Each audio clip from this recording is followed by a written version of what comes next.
めっちゃ滑る。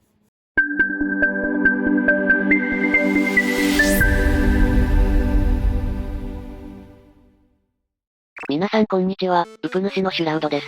皆さんこんにちは、アシスタントのシュラミです。今回はこちら。ASUS 初の e スポーツコレクション、ROG エースシリーズを今回ご紹介していこうかと思います。エースシリーズ。こちらは FPS ゲームをやっている方ならエイム練習ソフトで聞いたことがある、エイムラボというゲームとコラボした商品になります。ゲームとコラボして作ったってすごいわね。今回はこちらのデバイスの紹介なんですが、実際に2週間ほどゲーム等で運用してみたので、その使用感などもお伝えできればと思います。なるほど、だから最近夜遅くまでゲームしてたのね。ギク。もしこの動画が少しでも参考になったら、ぜひ評価、チャンネル登録よろしくお願いします。それでは行ってみましょう。では今回紹介する3製品ですが、3月10日に新発売となった3商品になります。まずはキーボード、ROG ファルシオンエースになります。こちらはオープン価格で 13,980 円で発売みたいです。続いてマウス、ROG ハープエースエイムラボエディションになります。こちらはオープン価格で 19,980 円です。マウス結構高いわね。後ほど詳しく説明しますが、このマウス、色々とめっちゃすごかったです。そして最後にマウスパッドですが、ROG フォンエースエイムラボエディションになります。こちらはオープン価格で 4,980 円となります。ではそれぞれのパーツの紹介に行ってみましょう。最初にキーボードの ROG ファルシオンエースから開封していきます。こちらはすでに発売されている、ROG ファルシオンというキーボードのバリエーションモデルとなります。なんか小さい。こちらは 60% キーボードと呼ばれるコンパクトサイズのキーボードです。ではオープン。まあまだ出てこないんですけどね。梱包もしっかりしてるわね。ではまずは付属品から、シールと取扱説明書が入っていました。シールかっこいいわね。ですね。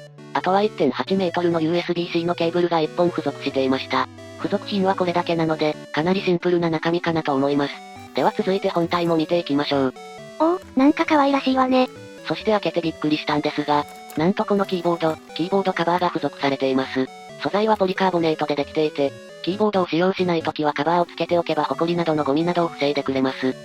続いてキーボード本体も見ていきましょう。まず大きさですが、横 305mm× 縦 101mm× 高さ 37.5mm で、本体重量は 593g となっています。で、これを見て思った方がいるかと思いますが、こちらのキーボードは US タイプのキーボードとなります。US タイプ？いわゆる英語配列というものですね。こちらが US キーボードと日本語キーボードの違いなんですが、アルファベットを使う分には特に違いがないのですが、数字の付属キーやカッコなどの配置が違います。これは人によって使いやすい使いにくいがあるのですが、皆さんはどっちのタイプが使いやすいですか？ちなみに私は日本語配列のものしか使えません。どやるな。使われているキースイッチは ROG-NX メカニカルスイッチが使われており、作動点 1.8mm の赤軸のスイッチになります。後ほど打鍵音もやってみましょう。さらにこのキーボードの面白いところが裏面になります。あれ、USB が2つついてる。こちらはデュアル USB-C という機能で、2つのパソコンをそれぞれ有線で接続することが可能になります。ただ、同時には操作はできず、切り替えての操作となります。この真ん中にあるスイッチでどちらのパソコンに接続するか変わります。有線で切り替えって珍しいですよね。では実際に打鍵音も聞いてみましょう。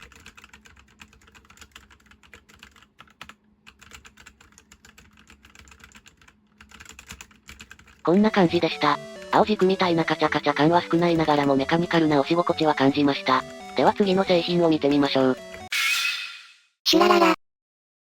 では続いてマウス、ROG ハープエースエイムラボエディションになります。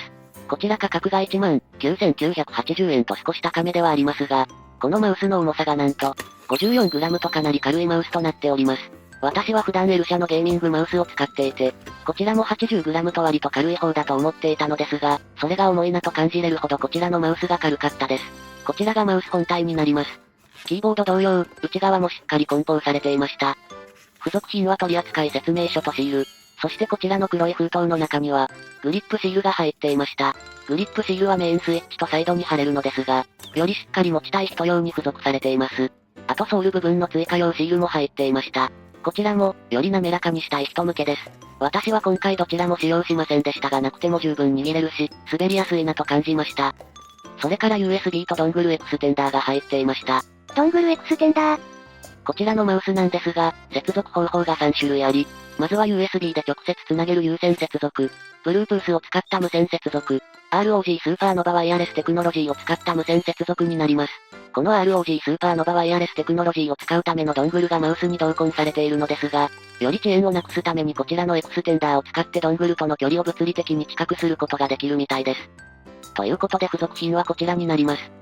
ではマウス本体も見ていきましょう。こちらのマウスは左右対称型となっていていろんな方向けのマウスとなっています。ボタンはメインボタンが2つとサイドボタンが2つホイールボタンが1つとなっています。スイッチは ROG マイクロスイッチで耐久は7000万回のクリック寿命です。7000万回ってどのくらいなんだろうね。7000万回までに何日かかるか気になりますね。大きさは縦 127.5mm× 横 63.7mm× 高さ 39.6mm になります。大きさ自体は一般的なマウスと変わらないですね。実際に重さも測ってみましょう。ドングルが入った状態で 56.1g でした。ドングルなしで 54.6g でした。54g のマウスってめっちゃ軽いです。ドングルですが、マウス裏面に収納されており、ここから爪で上に引っ張り上げるような感じで抜き取ります。ドングル自体は頭の部分に ROG のロゴがあるだけになります。これをなくすと ROG スーパーノバワイヤレステクノロジーが使用できなくなるのでご注意ください。ただこのマウスのいい点として、このドングルをなくしても Bluetooth や有線でも使用ができるってことですかね。なくさないに越したことはないけど。ということで ROG ハープエースエイムラボエディションのご紹介でした。シュラララ。では最後に ROG フォンエースエイムラボエディションのご紹介です。こちらもエイムラボとの共同開発製品になります。実際に開封してみましょう。普段私もマウスパッドは使っていますが、ここまで大きなものは初めてです。最初丸まって入っているので少し丸みがついていますが、数時間で平らになるのでご安心ください。大きさは縦 480mm× 横 508mm× 厚さ 3mm になります。素材はハイブリッドクロスでできており、マウスを滑らかに動かすことができます。実際に動かしてみましたが、かなり滑らかにマウスが動いてくれます。エイムラボ XROG360 タスクを使って画面上で照準を動かしながら手首や前腕の動きを数値化し、フリックの精度を高めたり、照準を安定して配置するための練習やスキル向上に役立ちます。またミリタリーグレードの保護ナノコーティングがされており、撥水や油などをしっかり防いでくれます。なのでこれからの時期、ゲームをして手首などに汗をかいてもマウスパッドへの影響が少なそうです。ということで今度は実際にこちらをパソコンにつないで使ってみたいと思います。ASUS のマザーボードやデバイス系をすでに使っている方なら問題ありませんが、初めて使う方はこちらの Armory Create というソフトを入れるとより快適に使用できます。こちらは ASUS のホームページからダウンロードできます。ダウンロードが終わったらインストールをして、アプリを立ち上げた画面がこちらになります。そうすると自動的に接続しているデバイスを判別し、デバイスに必要なドライバーがダウンロードされます。それでは実際にこのデバイスとエイムラボを使ってみたいと思います。エイムラボの中にあるセッティングオプティマイザーというソフトを使うと、自分に合ったエイム感度を測定してくれます。私もやってみましたが、自分が思っている感度とちょっと違った結果が出てきたので、もしかしたらそれで試した方が FPS ゲームなどを楽しめるかもしれませんね。続いて Apex もやってみたのですが、なになに？先ほどインストールした Armory Create なんですが、アンチチートプログラムが Armory Create のオーラシンクに反応して Apex が落ちる現象があります。じゃあ使えないじゃん。ただ対処法がありまして、オーラシンクをタスクマネージャーから終了させるかアンインストールすると Apex で遊ぶことが可能になります。ただこれは全てのパソコンで起きるわけではないみたいなので起きない場合は普通に遊べます。それでは実際のゲームと右上にマウス映像も合わせてみたのでどんな感じになるのか見てみましょう。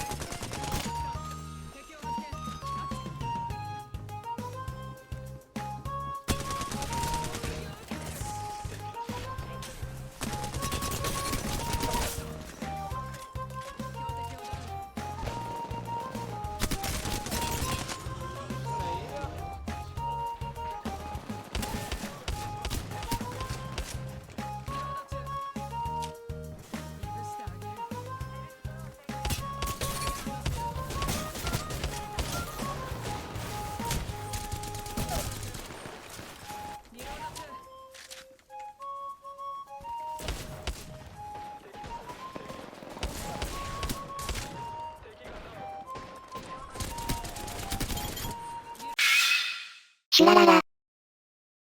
ということで今回は、ASUS の新しいデバイス、ROG Ace シリーズのご紹介をしました。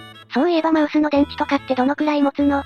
こちらの商品を最初に開封して、満充電にして約2週間ぐらい使っているんですが、平日が2から3時間、土日で5から6時間ぐらい使って、この動画編集まで終わらせた時点で残りのバッテリーがなんと、46% も残っていました。結構残っているわね。キーボードに関しては、ゲームの仕様でしか使ってないのですが、使いやすいことは使いやすいのですが、ぜひ日本語配列キーボードで出してほしいところです。まあ日本語配列のコンパクトキーボードって作るのがなかなか大変みたいなんですけどね。ということで本日はここまで。もしこの動画が少しでも参考になったら、ぜひ評価、チャンネル登録よろしくお願いします。ご視聴ありがとうございました。シュラララじゃんけん、じゃんけん、ポン。またねー。